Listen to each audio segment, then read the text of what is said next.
Magandang gabi boss at sa lahat ng mga listeners. Tawagin na lang akong Kyle, taga Quezon Province. Itong kwentong ilalahad ko ay tungkol sa karanasan ko nung nasa elementary pa lang ako. Kapag wala akong pasok noon ay isinasama ako ng tatay kong isang jeepney driver sa pagbabiyahe. Talagang iniiyakan ko siya kapag hindi ako sinasama at hindi ako titigil noon hanggat hindi sila pumapayag na sumama ako. Kahit papaluin ako ng paluin ni nanay, sa huli ay ako pa rin ang nagwawagi. Gusto ko talagang gumala noon sakay ng jeep ni tatay at kung papipiliin ako kung laro o sakay, sakay ako. Nang araw na yon ay medyo makulimlim. Hindi ko pinaalam sa kanila na may sinat ako dahil gusto kong gumala at may gusto rin akong ipabili kay tatay. Habang nasa biyahe kami ay masama na yung pakiramdam ko. Tahimik lang ako noon dahil kapag nalaman ni tatay, tiyak ay pagagalitan ako at hindi na muling pasasamahin. Umaagaw yung antok at sama ng pakiramdam ko noon, kaya nakatulog ako. Nang magising ay medyo madilim na at pauwi na kami. Sinabi ni tatay na alam niyang nilalagnat ako, pero hindi daw ako nagsasabi. Binilhan niya lang ako ng royal at biskwit. Kahit nanghihina ay kinain ko yon. Tapos muli na naman akong nakaidlip. Naramdaman ko na lang na malamig na yung hangin kaya nagising ako at napatingin sa dinadaanan namin. Madilim na noong mga oras na yon at malapit na kami sa lumang tulay ng madalas naming dinadaanan. Yun yung humihiwalay sa bayan namin at sa kabilang bayan kung saan madalas namamasada si tatay. Habang padaan kami noon ay kakaiba na yung nararamdaman kong hangin mula sa mga punong naroon. Nanginginig na nga ako sa ginaw. Pero hindi yun ang nakaagaw ng pansin ko, kundi yung taong papatawid at mukhang hindi yun nakikita ni tatay dahil hindi siya nagmemenor at tuloy-tuloy lang sa patakbo. Bigla nga akong napahiyaw kaya naapakan niya bigla yung preno. Ano raw yung nangyari sa akin? Tinanong ko siya kung hindi ba niya nakikita yung tumatawid. Muntik na kako niyang masagasaan yon. Pero wala naman daw tumawid. Nang tingnan ko ay wala nga. Hinanap ko pa yon sa magsinggilid na daan. Walang katao-tao. Napakamot ulo na lang ako. Tandang-tanda ko pa nga yung suot ng babaeng nakita ko. Nakabestida siya na parang bulaklakin. Kaya ganoon na lang yung gulat ko nang muli kong makita yung babae na patawid sa dadaanan namin. Sa bilis ng patakbo ni tatay ay hindi ko na siya nasabihan. Kinilabutan ako ng sobra noon dahil tumagos ang jeep namin sa katawan ng babae. Mabilis akong napalingon at napatingin noon sa salamin.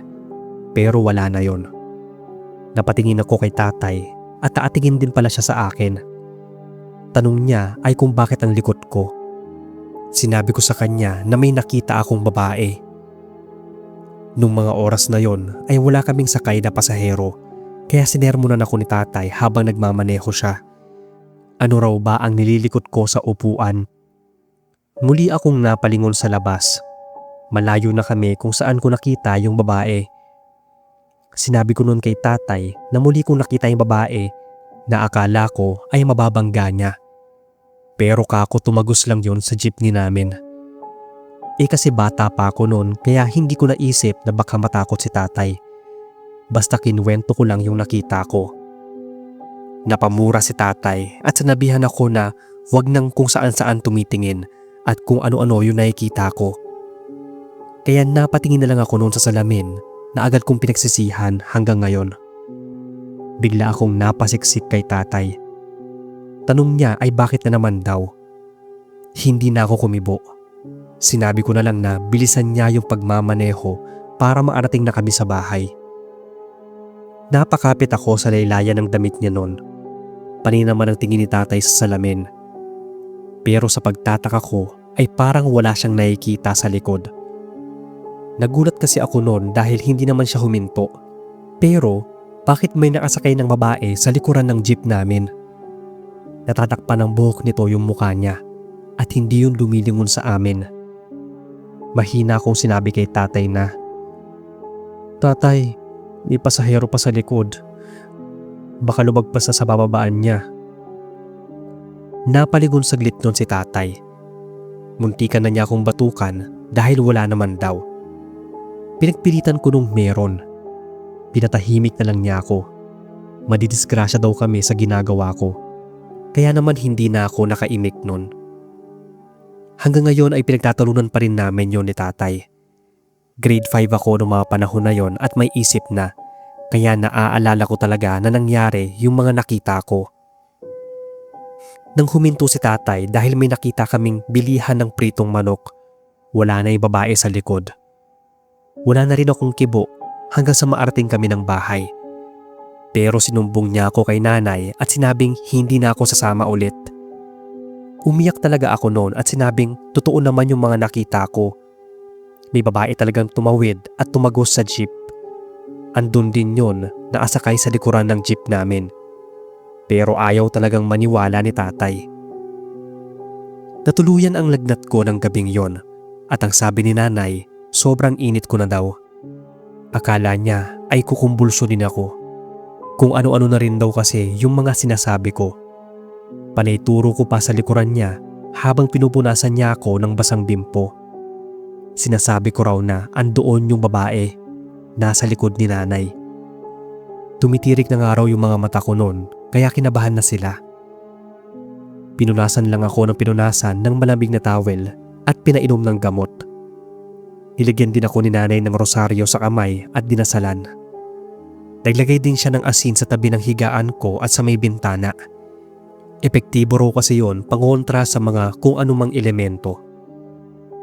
Medyo kumalma daw ako nang dinasalan nila. Humupa na rin yung lagnat ko nang makainom ng gamot. Hindi ako hiniwalayan ni nanay hanggang sa mag-umaga. Napagkwentuhan daw nila ni tatay na mukhang totoo yung sinasabi ko. Mukhang sumama raw sa amin yung sinasabi kong babae na una kong nakita sa tulay.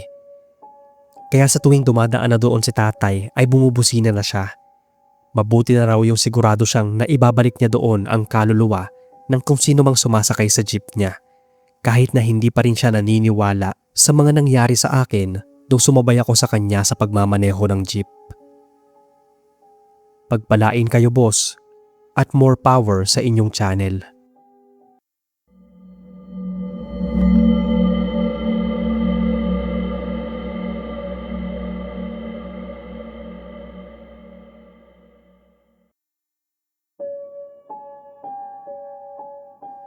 Magandang araw sa inyo boss, ganon din sa mga nakikinig sa inyo. Itagoy na lang ako sa pangalang Cardo mula sa Cavite. Itong kwento ay pinasulat ko na lang sa anak kong nasa high school. Palagi ko itong kinukwento sa kanilang magkakapatid na madalas palang nakikinig sa inyo. Kaya sabi nila ay ipapadala daw nila itong karanasan ko sa inyo para mapainggan ko daw sa YouTube. Karanasan ko ito nung nangihiram pa ako ng jeep sa kumpare ko. Kapwa ko jeepney driver, yung kumpare kong tawagin nating Ramon. Ngunit natigil siya buhat ng magkasakit. Yung jeep na minamaneho niya ay nabili lang daw niya sa murang halaga. Second hand pero maayos pa naman. Pinahiram niya yun sa akin at binibigyan ko siya ng 500 kada araw kapag may biyahe ako. Kumikita na rin ako ng mahigit 500 noon, puwera pa sa boundary ko. Pag mahina ang kita ay hinahati na lang namin kung magkano. Minsan kasi ay hindi na niya ako sinisingil dahil binibigyan naman siya ng mga anak niya na may mga trabaho na. Wala akong alam noon kung paanong nakuha ni kumpare ng napakamurang halaga yung jeepney. Basta hindi niya dinetalye at nahiya na rin naman ako magtanong. Medyo nainggit pa nga ako sa kanya dahil nagkaroon siya ng sariling jeep na hindi gaanong gumastos ng malaki. Pero laking pasalamat ko rin dahil pinapahiram niya sa akin yon na mababa lang ang singil niya sa bawat biyahe. Minsan ay ginabi ako noon at hindi ko na naidaan sa kanila yung jeep. Kaya doon ko na lang pinarada sa bakuran namin. May sarili kasi itong garahe kapag nasa kanila. Hindi naman ganun kalayo yung bahay nila pero kasi sobrang pagod na rin ako na parang ayoko nang lumakad pa. Malapit sa silid namin yung pinaglalagyan ng jeep. Nasisilip ko yon. Sabi kasi ni pare, minsan daw ay may mga kabataang tumatambay sa loob ng jeep. Baka kung ano daw ang ginagawang kababalaghan. Kaya nilapit ko yun sa bahay para marinig ko kung may pumasok ba sa loob nun. Mahimbing na ang tulog ng asawa ko. Nasa kabilang kwarto naman yung dalawa kong mga anak na pareha sa babae. Antok na rin ako nun kaya agad na akong nakatulog. Pero nagising ako ng alanganing oras dahil may narinig akong parang umiiyak. Inilawan ko yung asawa ko at mahimbing naman yung tulog niya. Lumabas ako ng silid namin kahit antok pa. Hindi kasi ako makatulog ng maayos kapag ganung may narinig akong ingay o kahit katiting lang na ingay. Hindi ako mapapakali. Lumapit ako sa silid ng mga anak ko at pinakinggan kung doon ba nanggagaling yung pag-iyak. Wala naman akong narinig doon. Gusto ko sanang silipin pero nakalock yung pinto nila. Kaya sinundan ko na lang kung saan nanggagaling yung iyak. Napadpad ako sa labas ng bahay. Para akong hinahatak ng papalapit sa jeep. Kumabog yung dibdib ko. Kinakabahan ako sa isiping baka anak ko yung umiiyak. Baka lumabas yon at pumasok ng jeep. Baka may nangyaring hindi maganda sa kanya. Kung ano-ano ng masasamang bagay yung iniisip ko. Sabi ko pa ay makakapatay ako ng tao oras na may makita akong kasama ng anak ko sa loob ng jeep. Nang andoon na ako sa harapan ay dahan-dahan ako naglakad papalapit sa likuran nito. Naaninag ko kasi yung babaeng umiiyak na nasa loob ng jeep. Pag-ikot ko ay iilawan ko sana yung muka. Pero ganoon na lang yung pagtataka ko dahil paglapit ko sa bukana ng jeep, wala na yung babae. Hindi ko naman ito nakitang lumabas ng sasakyan. At kung lumabas man yon, edi dapat papapansin ko. Dapat may maririnig pa rin akong mga yapak o marahang paglangit-ngit ng jeep. Pero wala talaga akong narinig at nakita. Kaya gulong-gulo ako kung saan napunta yung babaeng nakita ko sa loob. Dali-dali akong pumasok ng bahay noon at hinanap ang susi ng silid ng mga anak ko. Doon na nanlaki yung ulo ko at pagtayuan ng mga balahibo ko dahil sa kilabot na naramdaman. Nakita kong andoon sa loob ng silid nila ang dalawa kong anak. Mahimbing ang tulog at walang bakas na lumabas ang isa man sa kanila. Kaya litong-lito ako. Hindi agad ako nakatulog nang bumalik ako sa silid namin. Nakikiramdam ako at pinapakinggan kong mabuti kung may mga yabag ba na papalapit ng jeep. Pero wala na akong narinig. Bigla akong gininaw. Marahan pa akong napalapit sa bintana at sumilip. Hindi ako maapaniwala sa nakita ko. Mula sa liwanag ng ilaw ng poste sa labas, naaninag ko ang figura ng isang babaeng nakaupo sa likuran ng jeep. Mahina itong humihikbi. Mahina ko itong sinisitan, pero hindi man lang yung lumingon o gumalaw. Patuloy lang siya sa pag-iyak. Kaya naman naisipan kong lapitan at tanungin dahil anong oras na yon at nakakaistorbo ito sa pagtulog namin. Mabilis akong lumabas ng bahay at tuloy-tuloy na naglakad sa likuran ng jeep. Pero napakamot lang ako ng ulo nang wala naman akong maabutan o makitang babae na naroon sa loob. Pakiramdam ko noon ay para akong nananaginip. Napapailing ako at hindi maapaniwala na hindi ko na naman naabutan yung babaeng pumasok sa jeep. Kaya naisip ko na kapag bumalik siya ay doon ko na lang siya sa bintana sisitahin. Talagang medyo nangaasar din yon at bumalik pa siya sa jeep para umiyak. Naiinis na nga ako dahil maaga pa yung labas ko para bumiyahe.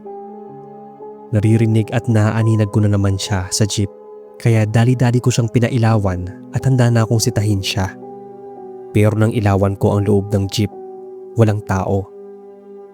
Nagising na nga yung asawa ko dahil bigla akong napamura. Ano daw ba yung ginagawa ko at hindi pa ako matulog? Tinanong ko siya kung hindi ba niya naririnig yung pag-iyak sa labas. Ang lakas ka ko noon kaya hindi ako makatulog. Ang sabi niya, ano raw na pag-iyak, wala naman siyang naririnig. Itulog ko na lang daw dahil baka antok lang ako. Siya nga rin daw ay hindi makatulog dahil panay ang galaw ko sa kama. Kinabukasan ay daig ko pa ang sabog. Nanlalalim yung mga mata ko at natulala pa. Habang nag-aalmusal ay tinanong ko sila kung may naririnig ba silang umiiyak kagabi. Wala raw talaga. Baka kako ay minumulto na ako, sabat ng magaling kong asawa. Nang gabing igagarahe ko na sa bahay ni Paring Ramon ay napakwento ako sa kanya. Natanong ko siya kung may naranasan din siyang ganoon na may pumapasok sa jeep para lang umiyak tapos biglang mawawala. Napatingin siya sa akin na parang medyo nagulat. Ilang beses din daw siyang nakarinig ng umiiyak sa loob ng jeep niya pero hindi lang daw niya yung pinapansin. Alam naman daw namin yung mga kabataan ngayon. Maagalitan lang ng magulang ay aalis na ng bahay at iiyak. Pero sinabi ko sa kanya na sa tuwing sisitahin ko ay bigla yung nawawala. Hindi na siya nakaimik nun. Ilang araw akong hindi nakabiyahe dahil bakasyon sa eskwela at nagbakasyon kami ng ilang araw sa Batangas, sa lugar ng asawa ko. Nang makauwi kami sa Cavite ay pinuntahan ako ni Paring Ramon sa bahay. Para kasing hindi ito mapakali at medyo nanginginig pang nagkukwento. Isang gabi daw na nagising siya dahil may sumigaw na isang babae. Tulog naman daw yung asawa niya. 2 lalaki at maliit pa ang bunso niyang anak na babae. Kaya sigurado daw siya na wala sa kanila ang sumigaw. Dinig niyang nanggagaling yun sa jeep. Kaya nagdali-dali siyang nagpunta ng garahe. Wala naman daw siyang naabutan doon. Pero nang patalikod na siya para bumalik ng bahay, nakarinig na lang daw siya ng pag-iyak. Nagtaasan daw yung mga balahibo niya sa batok. Yung iyak daw kasi ay parang nanggagaling sa ilalim ng lupa. Yung para daw nag-e-echo na paikot-ikot sa pandinig niya. Mabilis daw niyang nilingon ng jeep at inilawan, pero walang tao. Kaya kinikilabutan daw siya nung pumasok ng bahay. Sa ilang beses daw niyang narinig yung iyak na yon, ay nung gabi lang daw niya yung tinangkang lumabas at tingnan. Natakot siya ng husto dahil walang ibang tao sa loob ng jeep. Habang kinikwento niya nga sa akin to, ay nananayo pa rin yung mga balahibo ko. Pinatanong ko sa kanya kung bakit ba ang mura ng pagkakabili niya sa jeep at kung bakit binenta yun ng may-ari. Ang sabi raw sa kanya ng napagbilahan niya ay na-impound na raw yung jeep na yon dahil nakasuhan ng reckless imprudence ang may-ari. Na-involve daw ito sa isang aksidente kung saan may nasagasaan itong babaeng estudyante at dead on the spot yon. Napapalata kaming parehas ni Paring Ramon at paulit-ulit na napamura dahil naisip namin na yun pala ang dahilan. Kaya pala mura ang benta. Na-aksidente na dati at may kasama pang multo. Ang hinayang naman si pare na ibenta yon kaya pinablessingan na lang namin para matahimik yung kaluluwa ng naging biktima nun. Naglalagay din ako ng rosaryo sa ilalim ng salamin at bago talaga ako magbiyahe ay nagdarasal ako. Pero ngayon, ilang taon na ang lumipas.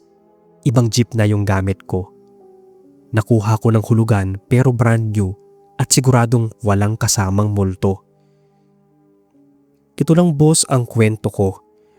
Sana ay marinig ko nga itong kwento ko sa YouTube nyo.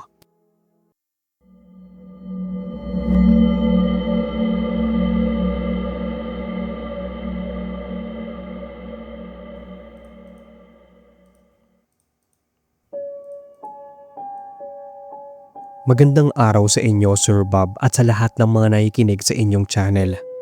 Tawagin na lang akong Felix, taga Guimaras, 35 anyos, isang jeepney driver. 18 pa lang noon nang magsimula akong mag-drive ng jeep dito sa amin kapag walang pasok o di kaya ay sem break. Hindi ko nababanggitin yung baryong kinagisnan ko. Hindi rin ako nakagraduate ng kolehiyo dahil nabuntis ko ng maaga yung girlfriend ko at kailangan kong kumayod. Itong karanasan ko ay nangyari 10 taon na ang nakaraan. Sanay na akong magbiyahe sa lugar namin.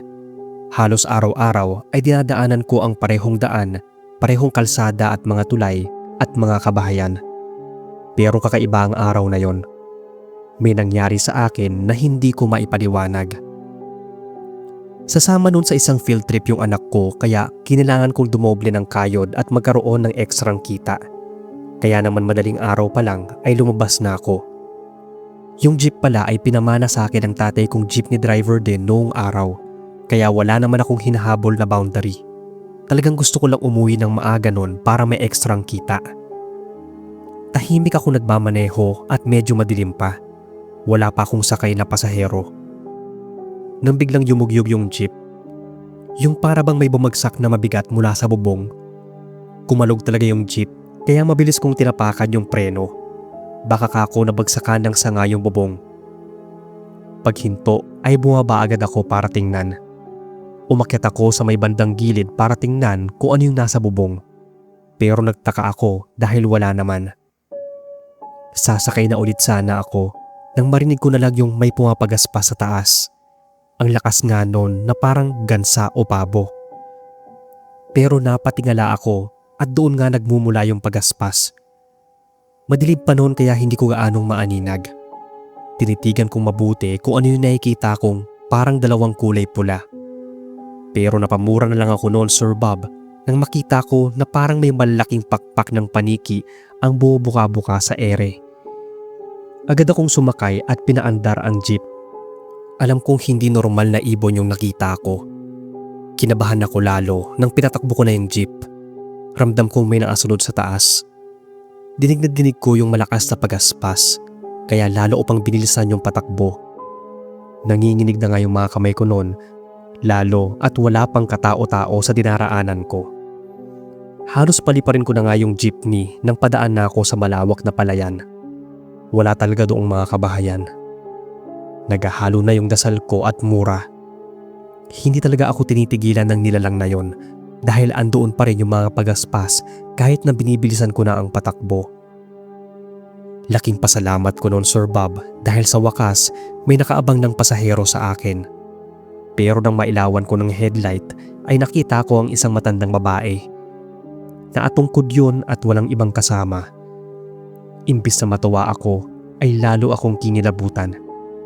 Sino ba naman kasing matanda ang mag-aabang ng jeep sa madilim na daan at walang kabahayan? Nang ikwento ko to sa mag-ina ko ay sinagot agad nila ako. Ano pang araw ba kundi aswang? Noong mga panahon na yon ay nauso rin talaga yung usapang aswang dito sa amin. May bantog na aswang na balita ko hanggang ngayon ay buhay pa, kaya hindi ko napapangalanan. Isa daw sa madalas tinatambangan noon kung hindi mga bata ay mga driver ng jeep, motor o tricycle. Nagkataon talaga na wala akong kasama kaya siguro malakas ang loob ng pumara. Isang may katandaan, katabaan na babaeng may dalang tungkod ang nakita ko. Kaya naisip ko na baka siya yung tinutukoy nilang gumagala sa madaling araw. Mataba yon, Sir Bob, pero mabilis tumakbo. Parang naalutang daw sa hangin. Kaya naman hindi ko yun hinintuan. Bumusi na lang ako at kunwari ay pinapaabot ko dito na hindi na ako babiyahe. Pero ilang minuto lang ang lumipas at ilang metro pa lang yung tinatakbo ng jeep ko ay may humarang na sa akin. Hindi yung tao, Sir Bob, kundi napakalaking baboy ramo o yung baboy na maitim. Inakala ko pa nga noong una nakalabaw. Pero bigla yung humangos. Alam nyo yung tunog ng baboy pero may malakas at malalim. Wala akong nagawa nun kundi ang huminto dahil hindi na yun umaalis sa gitna ng daan. Binubusinahan ko ng ilang ulit pero nagmatigas yung dambuhalang baboy. Sa inis ko nga ay sinigawan ko yon na kung hindi pa siya aalis ay sasagasaan ko na siya. Ilang minuto pa siyang nanatili doon nang paandarin ko ang jeep at talagang pinatakbo ko yon papalapit sa kanya. Bigla na lang yung naglakad papunta sa tabi ng daan. Nilagpasan ko ito at pinaharurot ang sasakyan. Nang tingnan ko yon sa salamin ay nakita kong wala na yung baboy, kundi isang may katandaang may katabaang nasa gilid ng daan at masama itong nakatingin sa akin.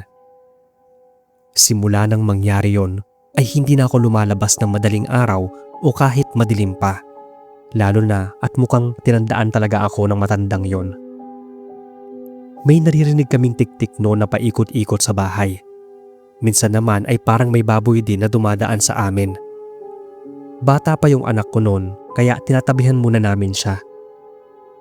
Nang paulit-ulit kong naririnig yon ay nagsisiga ako ng goma tuwing 6:00 ng hapon.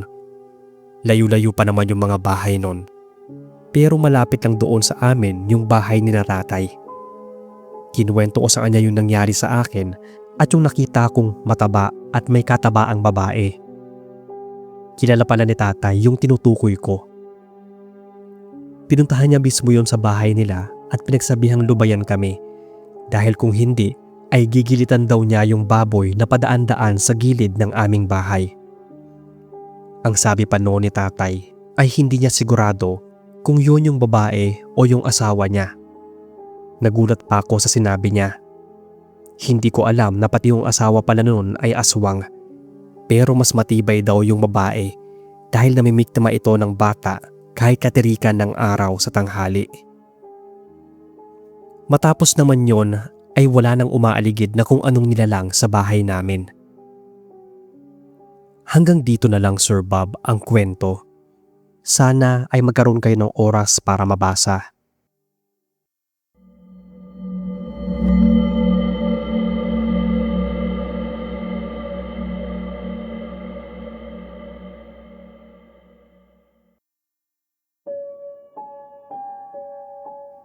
Hello Sir Bob at sa lahat. Tawagin mo na lang akong Lara, 30 years old, taga Zambales. Isa po ako sa mga avid listeners nyo at matagal nang na-subscribe sa channel. Last year lang nang mangyari itong karanasan na i-share ko. Sana ay ma-narrate nyo. Last year yon, bandang May, walang pasok. Kaya nagpa siya kami magpunta ng beach. At dahil marami kami ay nag-arkila kami ng jeep. Jeep lang ang rentahan namin at salitan noon sa pagmamaneho yung tito ko at yung pinsan kong tawagin nating Bong. Isa sa mga beach dito sa Zambales ang pinuntahan namin at nag-overnight kami. Nagiinuman, kantahan, kwentuhan at tawanan hanggang sa maubos na yung inumin at pulutan namin. Nauna na rin magpatulog ng mga bata. Kami naman ay nasa dalampasigan pa at nagkukwentuhan. Nagulat na lang kami nang biglang may bumusina. Kami-kami na lang kasi yung nasa resort. Yung jeep na lang naman yung nakaparada doon malapit sa lodging house na tutulugan namin. Kaya mabilis na tumakbo yung pinsan ko papuntang jeep dahil baka may nangailam na nun. Pero pagdating niya ay wala naman daw tao. Saka naalala niya na nakay tito yung susi at tulog na rin siya nun. Kaya sinabi niya sa amin na hindi yung jeep namin ang bumusina. Baka daw may dumaan na jeep o sasakyan at sumakto lang na bumusina pagdaan ng resort. Mga bandang 11:00 ay may mga amats na kami. Nagpaalam na rin na magsisipagtulog na. Habang papalapit kami sa lodging ay biglang umilaw yung headlights ng jeep. Bigla akong napasabi ng, "Oh, yan na naman at may nangingialam ng jeep." Doon ko kasi talaga narinig yung busina. Kaya naisip ko na baka may kubuhan ng susi at pinagtitripan kami gamit yung jeep na yon. Pero namatay naman yon nang matapat na kami doon. Sinilip namin sa unahan. Walang taong nakasakay. Ang bilis naman daw umalis nun. Kaya nagmadali yung pinsan ko na umakyat sa loob ng lodging para tingnan kung may kumuha ng susi kay tito. O baka si tito rin yung nantitrip sa amin. Pero pagsilip namin sa silid, ay mahimbing na natutulog si tito. Kinapa ng pinsan ko yung bulsa niya. Andoon yung susi ng jeep. Pinakita pa niya nga sa amin. Tama daw siya na walang susi yon. Baka daw may sayad lang yung jeep. Nagpaalam sa amin yung isa pa naming pinsang lalaki na medyo lasing na doon na raw siya matutulog sa jeep para may bantay. Sa tingin ko ay nahiya din siyang makitabi sa amin nun. Kaya hinayaan na namin siyang matulog doon. Binigyan na lang namin siya ng kumot at tuunan. Mga bandang 3:00 ng madaling araw noon ay nagising yung ilan sa amin. Bigla kasi siyang pumasok sa loob ng silid. Ang sabi pa niya ay sobrang ginaw sa labas. Kahit sa loob daw ng jeep ay ang lakas ng hangin at marami daw lamok. Kaya hindi siya gaanong makatulog. Pero kinabukasan noon habang nasa biyahe na kami pa uwi, bigla siyang napakwento. Kaya daw siya lumipat sa silid namin ay dahil nung unang nagising siya ay parang may kumakausap daw sa kanya. Sagot daw siya ng sagot. Pero pagmulat at bangon niya ay wala naman daw ibang tao doon. kaya baka daw nananaginip lang siya. Pero nang makatulog siyang ulit ay nagising na naman siya nang maramdaman niyang parang may nakahawak na sa mga paa niya at malamig daw yon. Pagtingin niya sa paanan ay may nakita siyang dalawang kamay na parang namumuti at mahigpit na nakahawak sa mga paa niya. Panay pagpupumiglas daw na nun. Ang tagal pa bago niya maramdaman na wala na yung nakahawak. Nagtalukbong na lang daw siya ng malaking tuwalya dala niya. Pero ang hindi daw talaga yan nakayanan nun ay yung parang may naayakap sa kanyang malamig na bagay. Sobrang ginaw daw kahit hindi naman gaanong malakas ang hangin. Nanginginig daw yung buong katawan niya. Kaya naman nagpasya siyang lumipat ng higaan. Nang nakabangon na raw siya ay bigla na lang daw siyang kinilabutan sa di malamang dahilan. Pakiramdam daw niya noon ay maraming naapalibot at nakatingin sa kanya. Wala pa naman daw siyang kasama. Kahit nga ako ay matatakot din, lalo na daw nung narinig niya na parang may kumakalikot sa harap, dun sa may upuan ng driver. Kahit wala namang ibang tao. Parang gusto na raw niyang sumigaw at humingi ng tulong. Pero tiniis niya yung takot at nagtatakbong pumasok sa lodging house. Bigla pa nga raw bumusina nun kahit walang tao sa driver's seat, kaya mas lalo siyang nanghilakbot. Hindi ko na narinig yung busina nun dahil tulog na tulog talaga ako. Pero sabi nga ng tiyuhin ko na naisabat habang nagmamaneho, papaano nga raw bubusina at iilaw ang headlights gayong hindi naman daw nahiwalay sa kanya yung susi ng jeep. Wala rin naman duplicate yung pinsan ko dahil iisa lang naman yung binigay na susi ng may-ari, kaya imposible daw yung sinasabi namin. Maliban na lang kung minumulto yung jeep na sinasakyan. Pagkasabi niya nun ay bumusina na siya ng bumusina para daw maitaboy ang kung anumang kaluluwa ang kasama namin. Pero ang kwento, nakaranas na ng disgrasya ang jeep na yon. Iilan ang mga namatay at nasugatan nang mahulog ito sa mababang bangin. Pinalitan lang daw ng pintura at design. Pati binago na rin yung plate number. Pinagmukhang bago yung jeep. Kaya walang nakaalam noon na talagang nagpaparamdam yung ilang mga kaluluwa na lulan ng naaksidenteng jeep.